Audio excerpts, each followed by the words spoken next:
हिजरत के 5वें साल शव्वाल में खंदक की लड़ाई पेश आई। सैयदना उमर ने भी खंदक खोदी। खंदक के एक हिस्से की हिफाजत सैयदना उमर के सपुर्द की गई। बाद में उस जगह उनके नाम से मस्जिद तामीर की गई जो आज भी मौजूद है।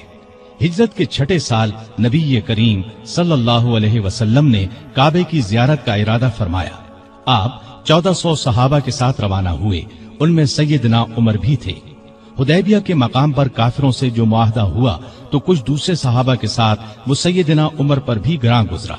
वो रसूलुल्लाह सल्लल्लाहु अलैहि वसल्लम की खिदमत में हाजिर हुए और अर्ज की, क्या आप अल्लाह के सच्चे नबी नहीं हैं? आपने फरमाया, यकीनन मैं अल्लाह का सच्चा नबी हूँ। कहा, क्या हम हक पर और हमारा दुश्मन बातिल पर नहीं है? आपने फरमाया, हम हक पर और हमारा दुश्मन बातिल पर है। कहा, ए अल्लाह के रसूल, जब हम हक पर और हमारा दुश्मन बातिल पर है तो फिर दबकर क्यों सुलह करें? आपने फरमाया, मैं अल्लाह का रसूल हूँ, अल्लाह के हुक्म के खिलाफ नहीं करता, वही मेरा मददगार है। सैयदना उमर फिर अबू बकर सिद्दीक के पास गए और उनसे भी यही कहा तो उन्होंने फरमाया, ए जवान, बिला शुबा नबी करीम सल्लल्लाहु अलैहि वसल्लम अल्लाह के रसूल हैं। वो अपने रब की नाफरमानी नहीं कर सकते और वही उनका नासिर व मददगार है। बस उनकी रिकाब को थामे रहो, यानी हर मामले में उनकी फरमाबरदारी करो। नबी करीम सल्लल्लाहु अलैहि वसल्लम ने फरमाया, मैं अल्लाह का रसूल हूँ, अल्लाह के हुक्म के खिलाफ नहीं करता, वही मेरा मददगार है। तब जाकर सैयदना उमर को इत्मीनान हुआ। नबी करीम सल्लल्लाहु अलैहि वसल्लम वापस रवाना हुए तो सूरा फतह नासिल हुई। आपने सैयदना उमर को बुलाकर अल्लाह ताला का ये इरशाद सुनाया कि हमने आपको खुली फतह अता की। साथ ही आपने फरमाया, मुझ पर आज ऐसी सूरत नाजिल हुई है जो मुझे इस दुनिया से ज्यादा प्यारी है। सैयदना उमर रजी अल्लाह अन्हु ने हुदैबिया की सुलह के मौके पर जो गुफ्तगू की थी वो खुलूस नीयत पर मबनी थी। फिर भी उन्हें तमाम जिंदगी इस बात का अफसोस रहा कि क्यों उन्होंने इस तरह के सवाल जवाब किए। इसके बदले में उन्होंने बहुत से रोजे रखे, कई गुलाम आजाद किए और बहुत सी नफल नमाजें पढ़ी। हिजरत के 7वें साल खैबर की लड़ाई हुई।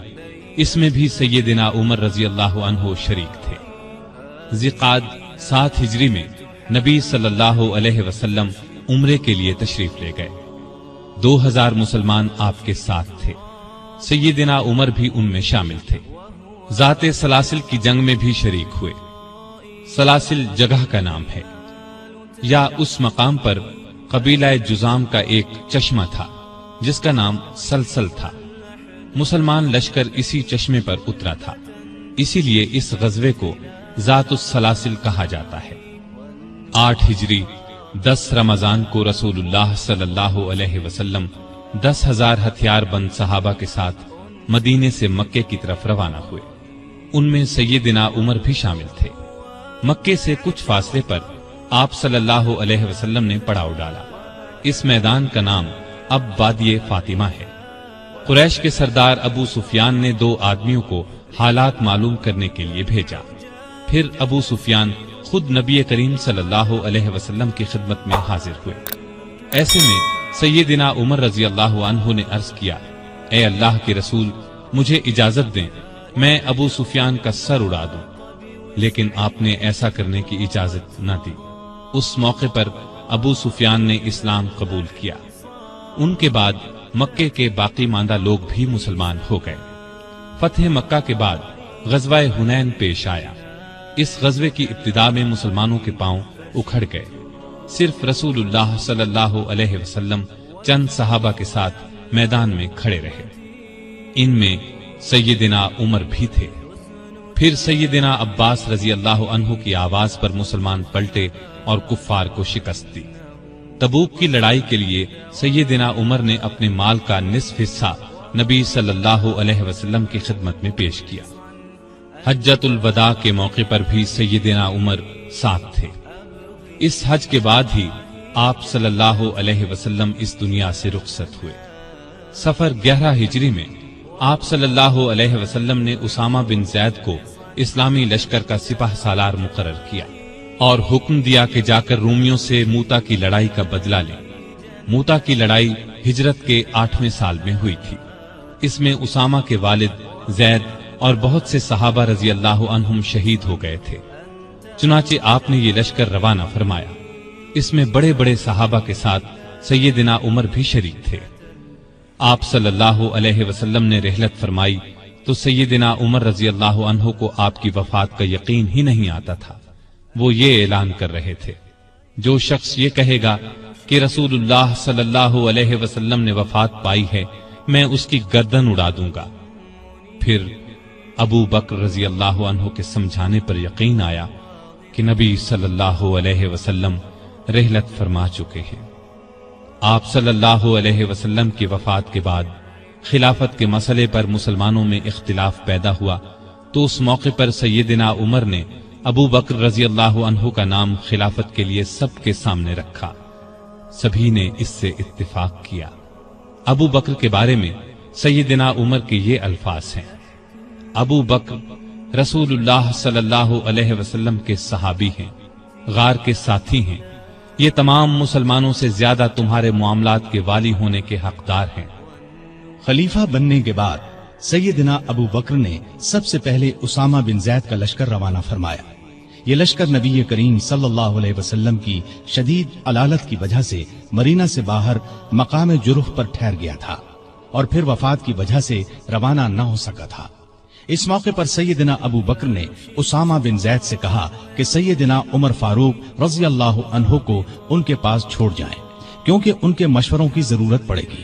اسامہ بن زید نے خوشی سے یہ بات منظور کی۔ ابو بکر کی خلافت 2.25 برس رہی۔ تمام عرصے میں سیدنا عمر ان کے خاص مشیر رہے۔ اس دوران میں سیدنا عمر نے سیدنا ابو بکر کو مشورہ دیا کہ قرآن کو ایک جگہ جمع کر دیا جائے۔ انہوں نے یہ مشورہ اس لیے دیا کہ یمامہ کی لڑائی میں قرآن مجید کے حافظ بہت سے صحابہ شہید ہو گئے تھے۔ آخر یہ کام زید بن ثابت، سیدنا عمر اور بہت سے دوسرے صحابہ رضی اللہ عنہم کی مدد سے مکمل ہوا۔ جمادی الاولیٰ 13 ہجری میں سیدنا ابو بکر سخت بیمار ہو گئے۔ بچنے کی امید نہ رہی تو انہوں نے خلافت کے بارے میں چند بڑے بڑے صحابہ سے مشورہ کیا۔ خود انہوں نے سیدنا عمر کا نام تجویز کیا۔ بعض صحابہ نے اس پر کہا کہ وہ مزاج کے بہت سخت ہیں۔ اس پر ابو بکر نے فرمایا، جب ان پر خلافت کا بوجھ پڑے گا تو نرم ہو جائیں گے۔ اس طرح تمام مسلمانوں کا سیدنا عمر کی خلافت پر اتفاق ہو گیا۔ سیدنا ابو بکر نے آخر وقت میں سیدنا عمر کو یہ وصیت کی کہ عراق میں مسلمان ایرانیوں سے لڑ رہے ہیں، ان کے لیے فوراً مدد بھیجی جائے۔ اس وصیت کے بعد 22 جمادی الاخری کو سیدنا ابو بکر نے وفات پائی۔ تمام مسلمانوں نے خوشی سے سیدنا عمر کی بیعت کر لی۔ اس طرح وہ مسلمانوں کے دوسرے خلیفہ راشد بنے۔ خلیفہ بنتے ہی انہوں نے ابو بکر کی وصیت کے مطابق عراق کی طرف ایک لشکر روانہ کیا۔ ابو عبیدہ رضی اللہ عنہ کو لشکر کا سالار مقرر فرمایا اور اس طرح مسلمانوں کی عظیم الشان فتوحات کا سنہری دور شروع ہوا۔ Iraq, Madain, Hulwan, Jazira, Khuzestan, Nahavand, Isfahan, Hamadan, Azerbaijan, Tabaristan, Armenia, Fars, Kerman, خراسان، سیستان، مکران، دمشق، ہمس، لازقیہ، یرموک، قنسرین، حلب، انطاکیہ اور بیت المقدس فتح ہوئے۔ بیت المقدس کی فتح کا واقعہ کچھ اس طرح ہے کہ مجاہدین اسلام نے قریباً 3 سال میں سارا شام فتح کر لیا۔ اب فلسطین کے صرف 2 بڑے شہر رہ گئے تھے، بیت المقدس جسے یروشلم بھی کہا جاتا ہے اور قیصاریہ۔ اس زمانے میں فلسطین شام ہی کا حصہ تھا۔ 16 ہجری میں مسلمانوں نے دوسری لڑائیوں سے فارغ ہو کر بیت المقدس کا محاصرہ کر لیا۔ اس شہر میں ابراہیم علیہ السلام، اسحاق علیہ السلام، سلیمان علیہ السلام، عیسیٰ علیہ السلام اور دوسرے نبیوں کی بہت سی یادگاریں ہیں۔ رسول اللہ صلی اللہ علیہ وسلم کی بھی معراج کے سفر میں پہلی منزل یہی تھی۔ مسلمانوں کا پہلا قبلہ بھی یہی تھا۔ نہ صرف یہودی اور عیسائی بلکہ مسلمان بھی اس کی بہت عزت کرتے تھے اور کرتے ہیں۔ مسلمانوں نے جب بیت المقدس کا محاصرہ کیا تو شہر کے باشندوں نے شہر کے دروازے بند کر لیے۔ چند دن تو اس طرح گزرے، پھر انہوں نے مسلمانوں کے سپہ سالار ابو عبیدہ بن جراح کو پیغام بھیجا کہ ہم شہر مسلمانوں کے حوالے کرنے کے لیے تیار ہیں، لیکن شرط یہ ہے کہ مسلمانوں کے خلیفہ خود یہاں آئیں اور صلح کا معاہدہ کریں۔ ابو عبیدہ بن جراح نے یہ بات سیدنا عمر کو لکھ بھیجی۔ खलीफा सानी सैयदना उमर ने सहाबा से मशवरा करके वहां जाने का फैसला किया। आपने रजब 16 हिजरी में हजरत अली रज़ियल्लाहु अन्हु को अपना कायम मकाम बनाया और रवाना हो गए। उस वक्त दुनिया के बड़े बड़े हुक्मरान उनका नाम सुनकर कांपते थे, लेकिन अपने वक्त के सबसे बड़े हाकिम के सफर का हाल ये था कि चंद बुजुर्ग सहाबा के सिवा उनके साथ कोई नहीं था। फौज, न खेमे, न कारे, न झंडे, एक ऊंट पर सवार थे। उस पर सत्तू और खजूर के 2 थैले लादे हुए थे। एक तरफ पानी की मश्क लटक रही थी। रास्ते में खाने का वक्त आता तो सब मिलकर खा लेते। आपका लिबास बहुत मामूली सा था। बैतुल मक़दिस के करीब पहुंचे तो सहाबा ने मशवरा दिया कि लिबास तब्दील कर ले। कीमती पोशाक पेश की, लेकिन आपने वो लिबास पहनने से इनकार कर दिया और फरमाया, अल्लाह ने हमें जो इज्जत दी है वो इस्लाम की वजह से है और हमारे लिए यही काफी है। गरज इसी हालत में शहर में दाखिल हुए। ईसाइयों ने शहर आपके हवाले कर दिया। मुसलमानों ने वहां एक मस्जिद बनाई, उसका नाम मस्जिद उमर रखा। ये आज भी मौजूद है और अब तक मस्जिद उमर कहलाती है। 14 हिजरी में मुसलमानों ने हिम्स को फतह कर लिया था। 17 हिजरी को रोम के बादशाह हिरकल ने हिम्स मुसलमानों से छीनने के लिए समुंदर के रास्ते फौज भेजी। इस फौज ने हिम्स का मुहासरा कर लिया। जजीरे के लोगों ने भी हिरकल को ऐसा करने पर उकसाया था। चुनाचे जजीरे से भी 30,000 फौज आकर हिरकल की फौज से मिल गई। सैयदना अबू उबैदा बिन जर्राह रजी अल्लाह अन्हु ने इन हालात की इत्तिला सैयदना उमर फारूक को भेजी तो उन्होंने उनकी मदद के लिए मजीद फौज रवाना की। दूसरी तरफ सुहैल बिन अदी की सरकर्दगी में एक फौज जजीरे की तरफ रवाना कर दी। खुद भी मदीने से चलकर दिमश्क आ गए ताकि नजदीक से तमाम हालात पर नजर रख सकें। सुहैल बिन अदी जजीरे की तरफ बढ़े तो जजीरे से हिम्स की तरफ रवाना होने वाली फौज को अपने घर की फिक्र पड़ गई। वो हिरकल की फौज का साथ छोड़कर वापस जजीरे चले गए। उधर अबू उबैदा बिन जर्राह ने खालिद बिन वलीद के मशवरे से शहर से निकलकर हिरकल की फौज पर हमला कर दिया। घमसान की लड़ाई के बाद रोमियों ने बदतरीन शिकस्त खाई। 4000 रोमियों ने इस्लाम कबूल कर लिया, 4000 मारे गए और बाकी भाग निकले। इस लड़ाई के बाद फिर कभी हिरकल को शाम पर चढ़ाई की जुर्रत न हुई। 18 हिजरी में इराक में ताउन की वबा फैली। इसमें बड़े बड़े सहाबा फौत हो गए। चंद एक के नाम इशे हैं।